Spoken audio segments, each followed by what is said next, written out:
Hi everyone, welcome to Everyday, your daily stop for virtual reality content. My name is Dee, and today I am giving my overall review summary of Dishonored, the stealth action-adventure game on the Oculus Rift Development Kit 1, DK1. I have now played through this game inside the Rift from beginning to end, and you can watch my full series here on my channel. So this game came from Arcane Studios in France in 2012. It was a major AAA title, had a huge staff of hundreds of people, was published by Bethesda, same company that published Skyrim, some other games. And it was wildly successful, so successful that Bethesda is planning to turn it into a full franchise. And I'm playing it, so this game wasn't designed with Oculus Rift support in mind, because the Oculus Rift didn't exist in 2012. Or it was just beginning to exist.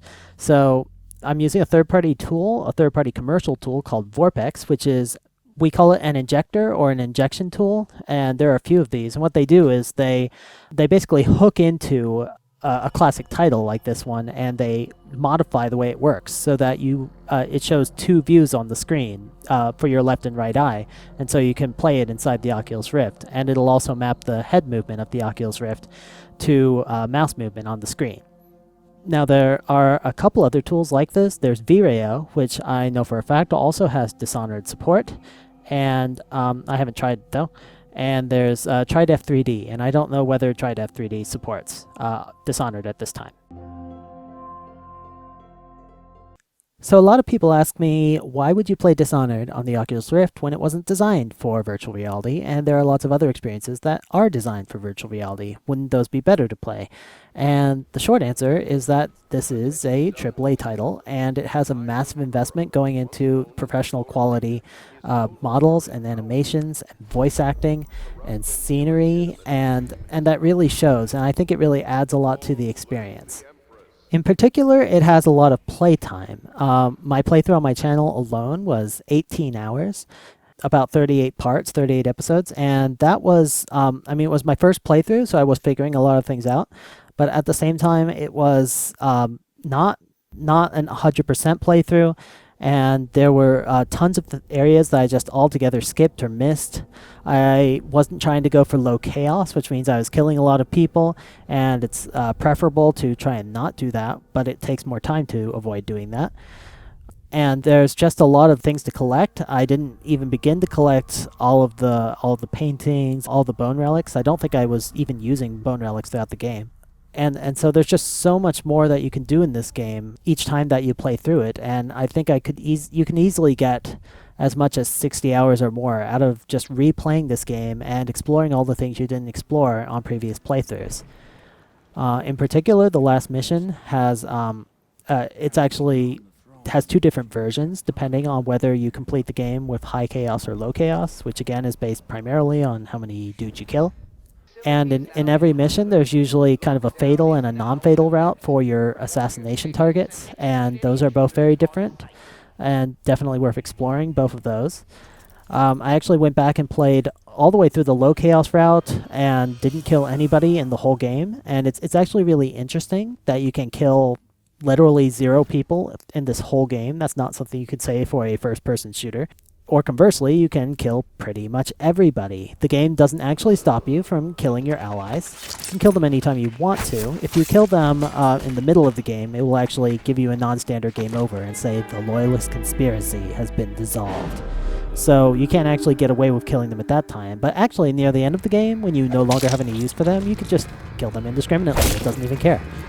The only character you actually can't kill is Emily, and I assume that they don't want you killing children because they would probably get some kind of bad video game rating for that. So I really like that kind of moral freedom you have to really just do whatever you're inclined to do. It also is a game that rewards creativity a lot. Your powers are designed to be combined in interesting ways. For example, one I learned about recently that you can do is you can attach like a weapon to a rat. So you can summon rats, and then you can attach a weapon to one of the rats, and then you can possess the rat and just go walk the rat into one of the people and blow them up. So you can do cool things like that. You can, of course, combine slowing time or stopping time and your blink ability to traverse vast distances while nobody's able to stop you. There's all kinds of cool ways to combine your abilities, and they usually give you numerous paths to follow in completing a mission. At the same time, this is not a sandbox game. This is not an open world game. This isn't Grand Theft Auto. This isn't Minecraft. So you are expected to complete certain objectives. The world is fixed, and you can't change the world very much, other than by completing certain scripted events. Another thing I really liked about this game was that the characters were just really well developed. They were brilliantly voice acted and animated. They felt lifelike. I wouldn't say they felt human, just because they didn't react to you in a human way, but they were real enough that I felt like I could relate to people like Emily and Samuel. I felt really protective of Emily, like I think they expected me to. And Samuel, like, after you spend some time with Samuel, you start feeling like this is just a good guy, and we got to take care of Samuel, and he's our friend. And at the end of the High Chaos mission, when Samuel gets angry at me, it just makes me feel really bad and upset, because, and that was part of what really inspired me to play it through again on the low chaos, because just that attachment to Samuel. So I think they did a good job with that. One thing I want to remark about playtime is that if you want to get as much playtime out of this game as possible, one thing you should consider doing is turning off the objective markers.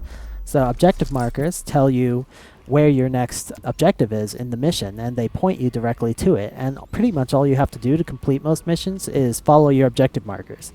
And that can make the game seem very linear and boring sometimes. And if you want more of a non-linear experience, but a much longer playtime because you have to really explore more, then I recommend actually turning that off.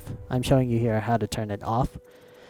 So that's always an option. Likewise, if you use the heart, it will tell you exactly where runes are and where bone relics are.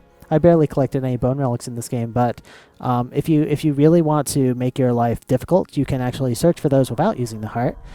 You should be able to find them all eventually, but some of them are very well hidden, so you'll have to be pretty thorough. Now that the good stuff is out of the way, let's start talking about how this game is not a good VR game. So first of all, there are certain effects that show up differently in your left and right eyes in this game. And they're very conspicuous, and you notice them right away, and they hurt your eyes, and it's not pleasant. First of all, there are reflections on water. Reflections show up very differently in each eye. You can even see, looking at just the image on your monitor, how different they are in each eye. And the second thing, and this is something you'll notice right away the first time you jump into a body of water, is that it makes this kind of wavy animation over each of your eyes, and that animation is very different again in each of your eyes. And what that causes you to do is you're actually unable to converge on anything while you're underwater, and it's very disconcerting, to the point where I found myself having to hold one eye closed whenever I was swimming, and that's not a good experience. Likewise, the dark vision ability. If you're playing this game with stereoscopic mode enabled, I'll tell you later how to disable it, but if you are, then I recommend you just never buy the dark vision ability, because you won't be able to use it unless you're holding one eye closed. For some reason, when you use it, the offset between your eyes is distorted in this really dramatic way, and you just, your eyes are seeing totally different scenes. You can't converge on anything, and just do not attempt to use that ability in stereoscopic mode. The second big problem is cutscenes. Cutscenes in general in this game were pretty unpleasant. They're not completely on rails, except for the ending cutscene, which has you flying through these various places in the void, kind of getting a little epilogue. And the fly-through in the ending is a bad experience because it's forcing your camera view all around. You have no ability to turn your head. So you have to hold your head really still in this part. Otherwise, you're going to have a bad time. But most cutscenes are actually not quite as bad as the ending cutscene. They usually involve you having a limited amount of head movement. I actually really don't like it when they limit head movement. So you can turn your head usually a little bit to the left, a little bit to the right, and up until you're looking up. You usually cannot turn your head down during a cutscene. I'm not sure why, you just can't. And also during cutscenes, they always add these cinematic black bars to the top and bottom of the screen. And in monitor mode, those make it look more like you're looking at a widescreen movie or something. And that effect just doesn't work in the Rift. It just looks like it's limiting your field of view in the vertical top and bottom. Another effect that they do sometimes when you talk to people, particularly your allies like Samuel or Piero, depending on the exact scene, is it'll zoom right in on their face. And then you'll be suddenly staring at them from like what looks like 6 inches away. And that sudden zoom is not a pleasant experience, and that's definitely something you wouldn't want to do in a VR version. On the other hand, a lot of the time when you're just walking around and you hit the talk key, it doesn't like zoom in on people like that. It just they just talk to you, and so that's actually a lot better. It's just kind of unpredictable exactly when it's going to do that effect. Another issue is that in this game, like in most games designed for a monitor, your hands and your weapons are in view at all times in the foreground, and that's considered a bad practice. In the Oculus Best Practices Guide, they actually prefer that you still render the hands and the weapon, but you render them down out of sight, below where you can see. So you have to actually look down to see your hands and your weapon. And the reason they prefer that is because if you have something in the foreground all the time, you're wanting to constantly look in the foreground, then at the background, then at the foreground, then at the background. And that causes your eyes to become fatigued and tired. And additionally, there's a problem when you look at things that are close up a lot, because in the Rift, your eyes are always accommodated at an infinite distance. In other words, the lenses are focused at an infinite distance, but when you're looking at close-up objects, they're actually converged at a close distance, and that can be very difficult for some people to do because of something called the convergence accommodation reflex, which makes you want to have your convergence and accommodation match, and they don't match when you're looking at close objects like your hands and your weapon. So it's good to keep them out of sight as much as you can. That's not something that this game does because it was designed for a monitor. You can get used to that kind of conflict, but it can take time. And just like you can't always look all the way to the left or right during cutscenes, even during normal play, you can't move your head any farther up than looking straight up. So if you look straight up and then you continue to push your head back, you won't be able to push it back any farther than that. That's just a limitation of how typical classic monitor games work, is you can look straight up, but you can't look back any farther than that. And that helps them to avoid certain issues. But in the Rift, you really need to be able to look wherever your head is pointing. There's another common animation in cutscenes. Whenever you're leaving for a mission or returning from a mission, you always put on your mask and then take off your mask afterwards. And the putting on and taking off of your mask is just, it's not a very convincing animation, and it's pretty disconcerting to see a giant thing coming at your face. And it doesn't feel like you're really wearing a mask. It feels like it just kind of vanishes as soon as it's on your face. So I don't know how you would actually do an animation or how you would handle something like that in VR. You might just need to animate it differently, or maybe you would just want to avoid that kind of thing altogether. I have seen made-for VR games that involved masks. For example, a Skeleton Rush had you wearing a ski mask on your face. And they did a pretty good job of that, but that was... So they made it kind of in your peripheral vision all the time. And they could have done something like that in a game like Dishonored, but I'm not sure if it would actually be a desirable effect, because it would be cutting off your peripheral vision, making it harder to see dudes who are next to you, things like that. And the last thing I really want to call out is just the rain effect. There's this rain effect in a lot of levels where it's raining and the droplets look like they're landing on a glass screen in front of you and rolling down. And on a monitor that looks kind of natural, but when you're in the Rift you really feel like you're just like literally carrying a window in front of you and the raindrops are falling on it. And it doesn't feel natural at all.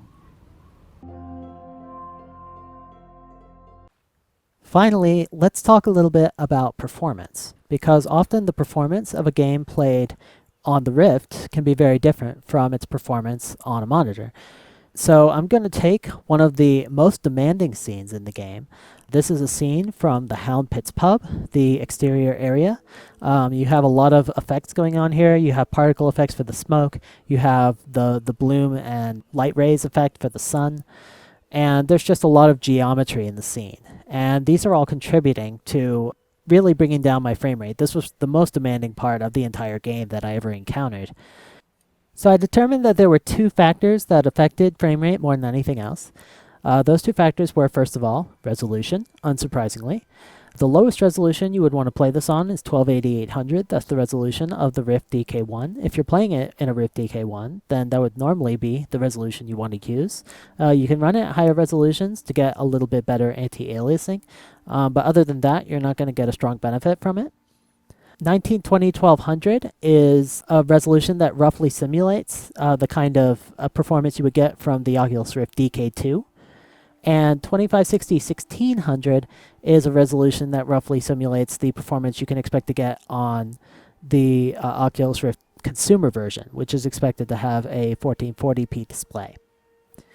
So I'm using a GTX 780 Ti, which is probably their top-of-the-line GPU from NVIDIA right now, as well as a Intel i7 4770K CPU, running at about 4 gigahertz. Now the second variable that has a big effect on frame rate is how you do stereoscopic 3D.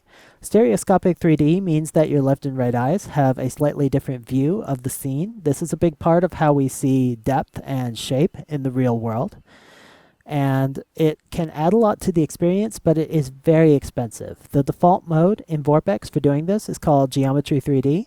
It literally adds a second camera to the scene, which is offset from the first one, and it renders the scene from both camera views on every single frame.